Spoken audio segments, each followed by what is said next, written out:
Plant response to greenhouse environments.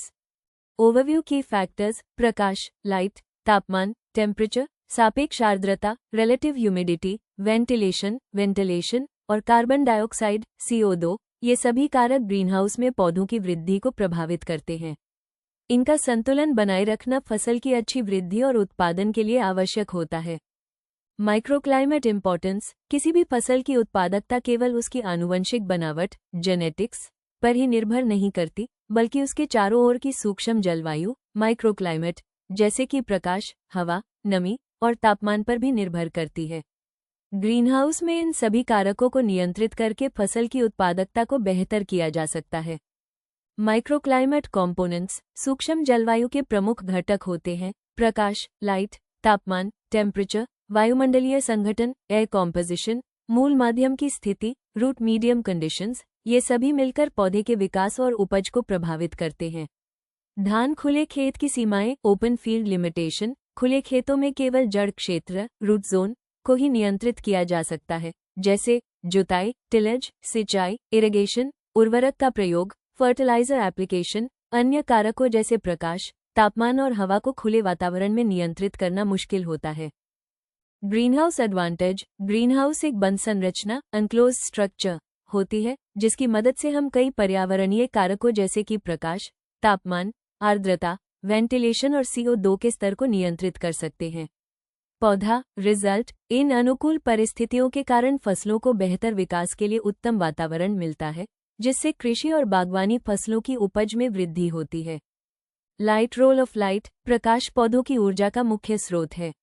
यह ऊर्जा प्रकाश संश्लेषण फोटोसिंथेसिस में काम आती है, जिससे पौधे शर्करा कार्बोहाइड्रेट बनाते हैं जो उनकी विकास और वृद्धि में सहायक होती है।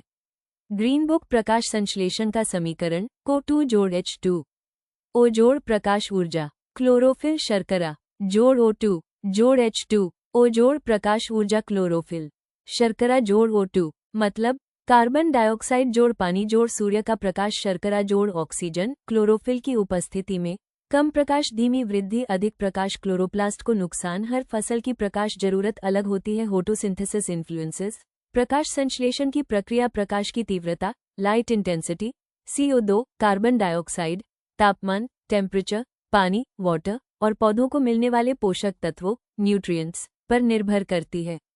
वार्निंग साइन प्रभाव: कम प्रकाश मिलने पर प्रकाश संश्लेषण धीमा हो जाता है, पौधे की वृद्धि कम हो जाती है।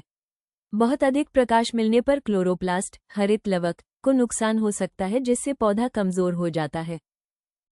लाइट इंटेंसिटी प्रकाश तीव्रता को लक्स में मापा जाता है। ग्रीनहाउस में प्रकाश तीव्रता होती है उंगली से दाहिनी ओर इशारा 3.2 किलो लक्स। जब सर्दियों में मौसम बादली हो उंगली से दाहिनी ओर इशारा 129.6 किलो लक्स। जब गर्मियों में धूप तेज हो अधिकांश फसलें 32.2 किलो लक्स पर प्रकाश संतृप्ति लाइट सैचुरेशन तक पहुंच जाती हैं, यानी इससे ज्यादा रोशनी पर उनकी प्रकाश संश्लेषण की दर नहीं बढ़ती। मई से सितंबर के बीच लगभग 40% छायांकन शेडिंग करना कई फसलों की वृद्धि में सुधार करता है। पुष्पिन फसल की प्रतिक्रिया क्रॉप रिस्पॉन्स गुलाब रोजेस और कार्नेशंस जैसी फसलें तेज गर्मी और अधिक प्रकाश में भी अच्छी तरह बढ़ती हैं।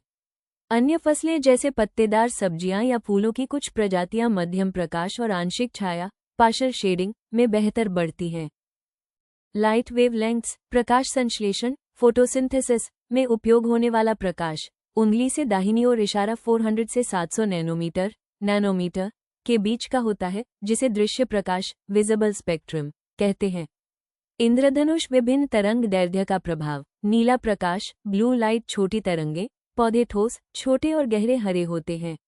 विकास धीमा लेकिन मजबूत होता है। लाल प्रकाश रेड लाइट लंबी तरंगे पौधे नर्म और लंबे बनते हैं।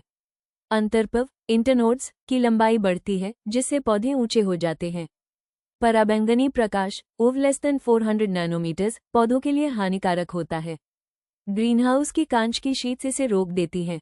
फार रेड प्रकाश 700-750 नैनोमीटर पौधों की वृद्धि और फूल आने की प्रक्रिया को प्रभावित करता है। इंफ्रारेड प्रकाश ग्रेटर दैन 750 नैनोमीटर्स ये केवल ऊष्मा हीट पैदा करता है, प्रकाश संश्लेषण में उपयोगी नहीं होता। टेम्परेचर रोल ऑफ टेम्परेचर तापमान का अर्थ होता है गर्मी के स्तर का माप, मेजर ऑफ हीट लेवल। ये पौधों में होने वाली एंजाइम गतिविधि, एंजाइम एक्टिविटी और जैव रासायनिक प्रक्रियाओं, बायोकेमिकल रिएक्शंस को सीधे प्रभावित करता है।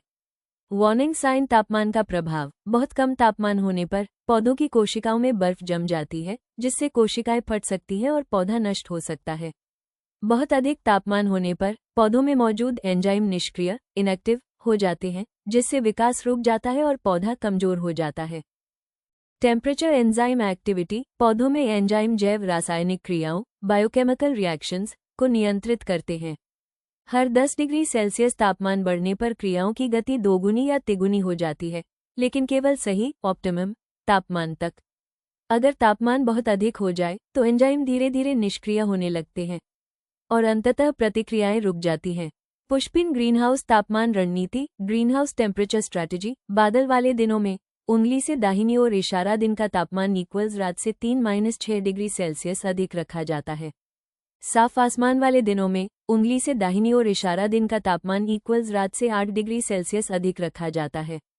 रात का तापमान, नाइट टेम्परेचर रेंज, उंगली से दाहिनी ओर इशारा 7 डिग्री सेल्सियस से 21 डिग्री सेल्सियस के बीच आदर्श माना जाता है। फसल के अनुसार अलग अलग होता है। फसलों के लिए आदर्श रात का तापमान, night temperature in degree C. फसल रात का तापमान, डिग्री सी, प्रिमोला, मठीला, calceolaria 7 degree Celsius, carnation, cineraria 10 degree Celsius, गुलाब, rose 16 degree Celsius, chrysanthemum, poinsettia 17-18 degree Celsius, African violet 21-22 degree Celsius. जड़ी बूटी व्याख्या, हर फसल का रात के तापमान की एक आदर्श सीमा होती है जहां वो सबसे अच्छे से बढ़ती है। कुछ फसलें ठंडे तापमान 7 डिग्री सेल्सियस पसंद करती हैं, जैसे प्रिमोला, जबकि कुछ को मध्यम से गर्म रात के तापमान की जरूरत होती है, जैसे गुलाब और क्राइसैंथेमम। अफ्रीकन वायलट को सबसे अधिक गर्म रात का तापमान 21-22 डिग्री सेल्सियस पसंद है। रिलेटिव ह्यूमिडिटी, रिलेटिव ह्यूमिडिटी का मतलब होता है हवा में मौजूद नमी की मात्रा। ग्रीनहाउस में एवेपोट्रांसपिरेशन, पानी की वाष्पीकरण और पौधों से निकलने वाली नमी के कारण हवा में नमी की मात्रा बाहर की तुलना में अधिक होती है। इस नमी को प्राकृतिक रूप से कम करने के लिए ग्रीनहाउस में वेंटिलेशन, हवा का आवागमन और ताप, हीट इनपुट्स का उपयोग किया जाता है। वे humidity, RH, ideal relative humidity RH सीमा, अधिकांश फसलों के लिए 50% से 80% के बीच RH उपयुक्त होता है। रोपण, प्रोपगेशन के दौरान 90% तक की RH फसलों के विकास के लिए लाभकारी होती है। पुष्पिन मौसमी प्रभाव, सीजनल इफेक्ट्स, गर्मी और सर्दी के मौसम में तापमान बढ़ाने के लिए जो ताप, सेंसिबल हीट दिया जाता है, उससे हवा की आर्द्रता, RH, कम हो जाती है। इसलिए फसलों पर तनाव, स्ट्रेस से बचाने के लिए RH का संतुलन बनाए रखना जरूरी होता है। ह्यूमिडिटी कंट्रोल मेथड्स, अब ट्रायंगल सापेक्ष आर्द्रता बढ़ाने के लिए ह्यूमिडिफिकेशन, फॉगिंग सिस्टम्स, पानी के छोटे छोटे कण हवा में छिड़ककर नमी बढ़ाते हैं। वाष्पीकरणीय कूलिंग पैड, एवेपोरेटिव कूलिंग पैड्स, ये पैड पानी की वाष्पीकरण से ठंडी हवा बनाते हुए नमी भी बढ़ाते हैं। डाउन ट्रायंगल सापेक्ष आर्द्रता कम करने के लिए डिह्यूमिडिफिकेशन, वेंटिलेटर्स ग्रीनहाउस से नमी भरी हवा बाहर निकालते हैं और सूखी हवा अंदर लाते हैं। कूलिंग कॉइल्स हवा को ठंडा करके उसमें मौजूद नमी को जल संघनित कर कम करते हैं। रासायनिक डिह्यूमिडिफायर्स, केमिकल डिह्यूमिडिफायर्स, ये रसायन हवा से नमी सोखकर उसे कम करते हैं। वेंटिलेशन, पर्पस ऑफ वेंटिलेशन, तापमान नियंत्रित करना, ग्रीनहाउस का तापमान 35 डिग्री सेल्सियस से नीचे रखने में मदद करता है। CO2 की आपूर्ति करना, प्रकाश संश्लेषण के लिए आवश्यक कार्बन डाइऑक्साइड की पूर्ति करता है। सापेक्ष आर्द्रता, रिलेटिव ह्यूमिडिटी को नियंत्रित करना, हवा की नमी का संतुलन बनाए रखता है। पुष्पिन तापमान नियंत्रण, टेम्परेचर कंट्रोल, उच्च तापमान 35 डिग्री सेल्सियस से ऊपर फसलों के लिए हानिकारक होता है। वसंत, स्प्रिंग और पतझड़, ऑटम के मौसम में प्राकृतिक वेंटिलेशन अक्सर पर्याप्त होता है, जिससे ग्रीनहाउस की हवा ठंडी रहती है। Types of ventilation 1. प्राकृतिक वेंटिलेशन, नेचुरल वेंटिलेशन, छोटे ग्रीनहाउस में इस्तेमाल होता है, जिनकी चौड़ाई 6 मीटर से कम होती है। वसंत और पतझड़ जैसे हल्के मौसमों में ये प्रभावी होता है। हवा का प्राकृतिक बहाव तापमान और नमी को नियंत्रित करता है। 2. प्रेरित वेंटिलेशन, फोर्स्ड वेंटिलेशन, इसमें पंखों, फैंस का उपयोग किया जाता है। तापमान, आर्द्रता और CO2 का सटीक नियंत्रण आवश्यक होने पर यह जरूरी होता है। बड़े ग्रीनहाउस के लिए यह अधिक उपयुक्त और आवश्यक होता है। कार्बन डाइऑक्साइड CO2, पुष्पिन कार्बन डाइऑक्साइड CO2 की भूमिका, रोल ऑफ CO2। CO2 पौधों के लिए एक आवश्यक पोषक तत्व है। पौधों के सूखे पदार्थ ड्राई मैटर का लगभग 40% कार्बन से बना होता है। CO2 प्रकाश संश्लेषण फोटोसिंथेसिस के लिए जरूरी है, जो पौधों की वृद्धि और उपज को बढ़ावा देता है। पुष्पिन CO2 के स्तर CO2 लेवल्स, सामान्य वायुमंडल में CO2 की मात्रा लगभग 345 ppm 0.03% होती है। ग्रीनहाउस में दिन के समय पौधों द्वारा CO2 के उपयोग के कारण ये स्तर 200 ppm से नीचे भी गिर सकता है।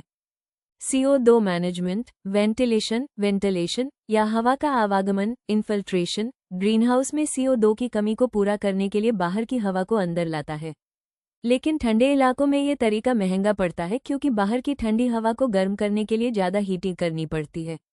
इसलिए ऐसे इलाकों में ग्रीनहाउस में CO2 का समृद्धीकरण एनरिचमेंट किया जाता है, जहां CO2 का स्तर 1000 से 1200 ppm तक बढ़ाया जाता है, जिससे पौधों की वृद्धि और उत्पादन में वृद्धि होती है। पुष्पिन crop response, ideal CO2 level varies with light intensity, temperature